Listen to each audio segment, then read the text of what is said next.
YouTube をご覧の皆さん、三ツ矢です。今回もよろしくお願いします。今回なんですけども、今回ですね、こちらのバタフライナイフに関する用語ですね、全25問ありますので、こちらをね、クイズにしてみました。ぜひ挑戦してみてもらったらと思います。はじめに問題が出ますので、その言葉の意味だったりとか部品を想像してみてください。練習なんですけども、こんな感じで問題が出ます。バリソン。はい、答えとしてはこれになりますね。バタフライナイフになりますね。こんな感じで全25問ありますのでね、ぜひ頑張ってみてもらったらと思います。それでは始めていきます。トレーナー、セーフハンドル、バイトハンドル、ラッチ、サンドウィッチ、チャンネル、スペーサー、トルクススクリュー、KPL、ピボット、ワッシャー、G10、アノダイズ、全品、単品、エッジ、スパイン、ベアリング、ブッシング、スケール、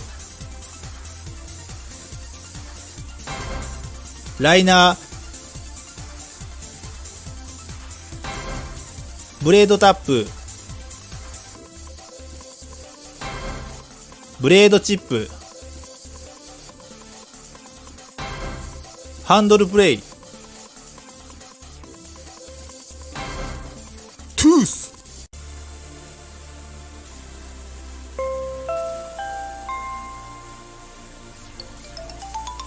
1問目がこちら、切れないし刺さらない安全な練習用のものになっていますね。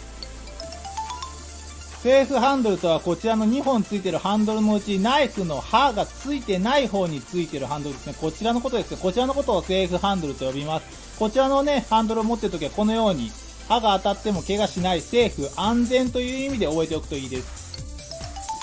バイトハンドルは2本あるうちこちらの刃がついている方についているハンドルですね。こちらのハンドルのことですね。こちらを持っているときはこのバタフライナイフの刃で怪我してしまう、噛まれてしまうかもしれないということでバイトハンドルと覚えておくといいです。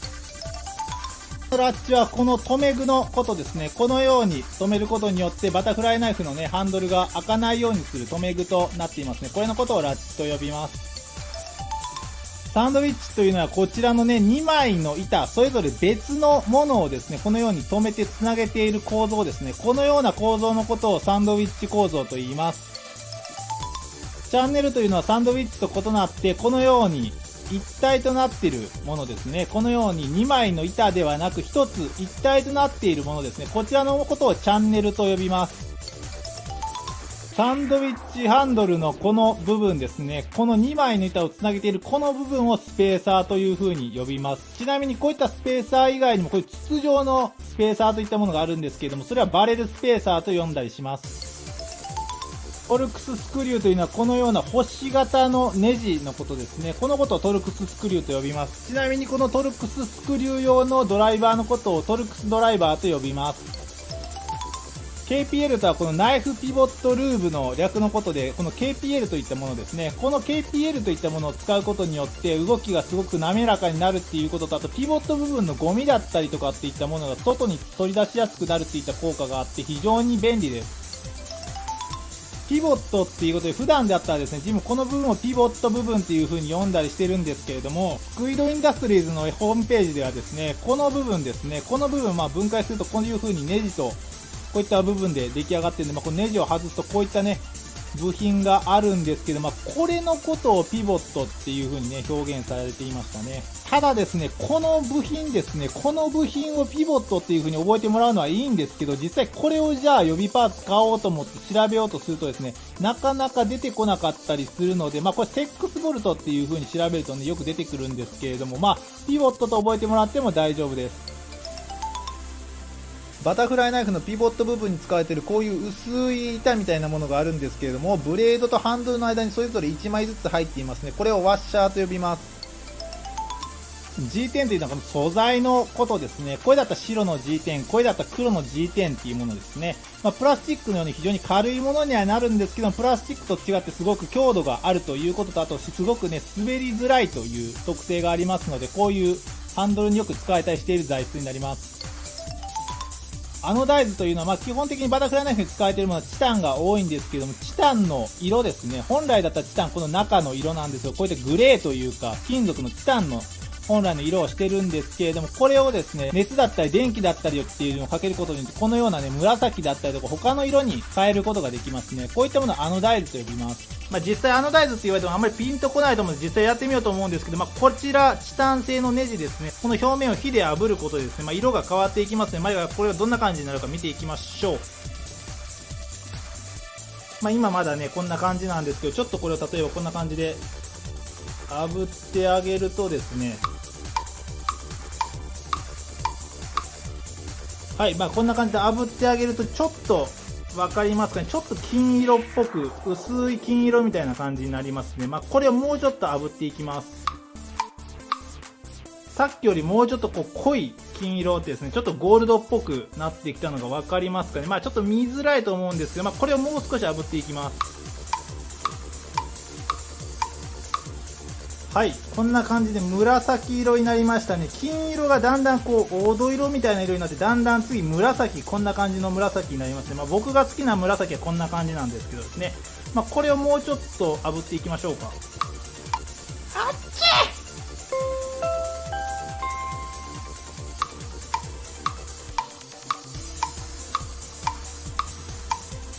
はい、こんな感じですね。紫が終わるとこういう鮮やかな、スカイブルーって言ったらいいんでしょうかね。すごくこの鮮やかな青色になりますね。これもまたすごくおしゃれで綺麗ですよね。こんな感じになりますね。これをもうちょっと炙っていこうと思います。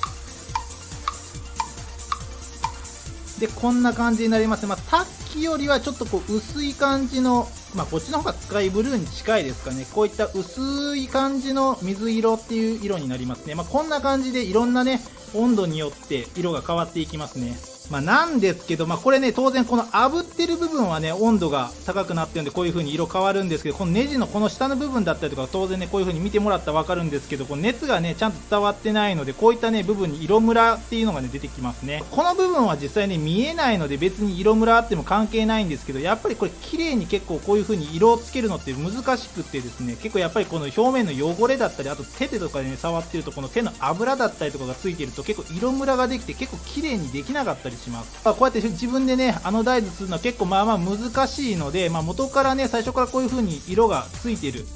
ものですね。こういったものをスクイードインダストリーズさんが販売してますので、こういったものを購入した方がいいと思いますね。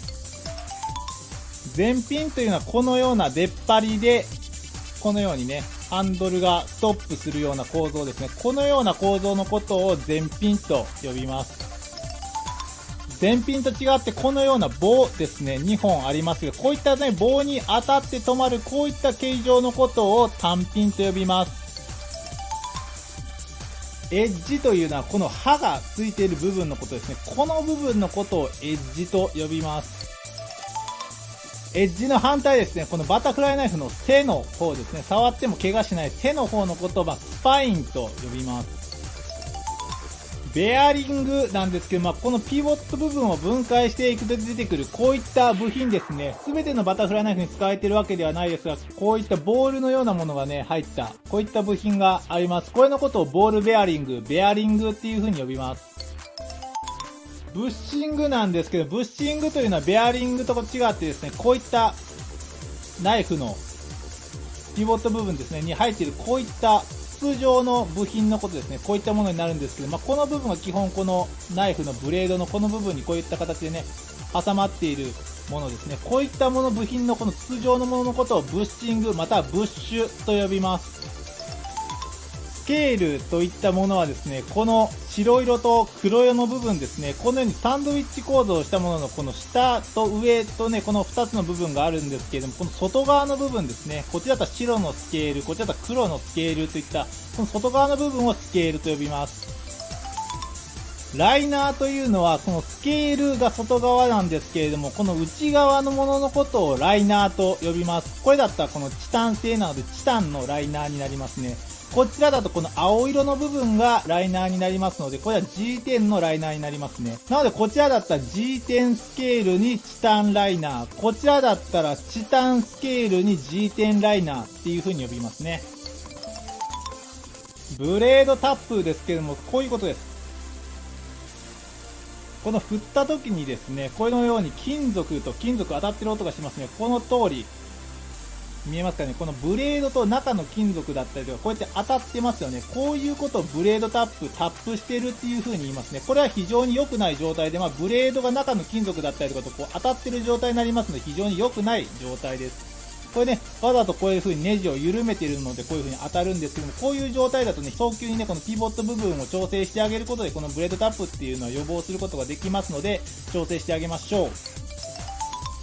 ブレードチップですけど、この先端のような状態ですね。よく見ないと分かりづらいかと思うんですけど、この先端欠けてるんですよね。このように欠けてることをチップするとかチップしてるっていう風に言います。ブレードチップ、ブレードが欠けてるっていうことですね。基本的にやっぱりね、バタフライナイフ振ってるとですね、床だったり何だったりこう落ちた時にですね、この先端欠けたり、この刃の部分が欠けたりとかね、しがちです。なので、チップしてるって言ったら、ブレードがね、ちょっと欠けてるっていう意味になりますね。ハンドルプレイというのはですね、このようにハンドルをオープンした時のこのハンドルとハンドルのズレの幅のことを言います。このハンドルプレイというのは基本的になければないほどいいとされています。例えばなんですけど、このネジをめちゃくちゃ緩めてみましょう。緩めました。そうするとですね、このハンドルプレイの幅が大きくなりますね。先ほどよりこうガタガタ動いているのが見えますかね。はい。で、このように動いているとですね、こんなように先ほども言いましたけども、こんな感じで聞こえますかね。はい。ブレードが触ってますよね。で、こうなるとブレードに傷もついちゃうっていうことでね、いいことが何にもないです。なので、じゃあこのハンドルプレイをできる限り抑えようと思うとどうするかっていったらそうなんですね。このピボット部分を調整してあげる必要があります。じゃあハンドルプレイをなくそうということで、できる限りこうギュッと強く締め上げます。で、締め上げると、こんな感じで先ほどのね、ブレと違ってもうほぼほぼ動かなくなりましたね。ハンドルプレイがもうほぼほぼなくなりました。はい。これは非常にいい状態です。いい状態なんですけど、ただただハンドルプレイを抑えようとすると、こんな感じですね。ハンドルが落ちてこないですよね。そうなんですね。このピボット部分を締め上げすぎですね。ハンドルプレイはなくなって良くなったんですけど、結果的にハンドルがスムーズに動かなくなっちゃったので、このままじゃフリップに使えないですね。なので、ハンドルプレイを完全にゼロにするのはなかなか難しいので、ハンドルプレイは最小限にだけど、ハンドルはスムーズに動く範囲で、このピボット部分を調整してあげる必要がありますね。これがちょっと慣れが必要になりますね。なので、ハンドルプレイっていうのは基本的にゼロにはできないけど、極力抑えた方がいい、なければないほどいいものっていう風に覚えておいてもらえるといいですね。トゥースなんですけれども、トレーナーについているこの部分ですね、この出っ張りのことですね。この突起のことをトゥースと呼びます。トレーナーによってはこのトゥース、出っ張りがないものもあるんですけども、じゃあこの出っ張りね、何の意味があるかっていうことなんですけど、このトゥース、出っ張りっていったものは必ずこの本来刃がついてる方の根元についています。トレーナーなのでどっち触っても切れることはない安全なもんなんですけども、このバイトハンドルがですね、こちらの方で例えばチャップリンをしようとすると、この出っ張りに指が当たって痛ってなりますし、あとこの出っ張りが邪魔でチャップリンがうまくできないと思います。で、それもそのはずなんですけど、本来刃がついているもので言えば、こういう風にね、刃がついている方でね、チャップリンをしていることになりますね。刃がついている方でチャップリンをするということは、刃に思いっきり指がね、何回もぐさぐさ当たることになっているので、指がとんでもないことになってますね。なのでこの出っ張りトゥースはですね、本来だったら刃がついている方に指が当たってるよ、失敗してるよ、怪我してるよっていうことを教えてくれるための出っ張りとなっていますね。この出っ張りにね、当たったとしても指が切れることはないですし、ちょっと痛ってなるぐらいなのでね、本来だったら失敗して怪我してるところをこの痛み、ちょっとしたことでね、教えてくれる大事な安全装置のようなね、ものになっていますね。最近ツイッターだったりとかでね、このフリップ動画をね、上げてる方が結構いらっしゃるんですけど、中にですね、このトゥースの意味がわからずにですね、このバイトハンドル側ですね、こちらの方でこういう風にね、チャップリンしてる方がいますね。そういう方たちって多分本当の刃がついてるバタフライナイフで練習することがないから気にせずやってるんだと思いますけれども、見る人が見ればサッカーのリフティングに途中で手を使ってるみたいな感じになっていますので、旗から見ると何やってんだろこの人っていう感じで見られているので、ちゃんとね、トレーナーを使う時も本来刃がついてる方、刃がついてない方っていうことを意識しながら練習することは大事だと思います。はい、いかがだったでしょうか。今回ですね、バタフライナイフの用語ですね、をクイズにしてみたんですけれども、全問正解できましたでしょうか。できなかった方はね、ぜひ覚えてみてもらったらと思うんですけれども、最後のトゥースとかがね、結構知らない方がね、いるのかなとか思ったりしましたけれども、全問正解された方はすごく詳しいかなと思いますね。ざっくり今回紹介した用語を一通り覚えておけば、バタフライナイフの会話においては困ることはないのかなと思います。ぜひ覚えてみてもらったらと思います。はい、じゃあ今回ね、こんなところで終わろうと思います。ご視聴ありがとうございました。また次回よろしくお願いします。それでは。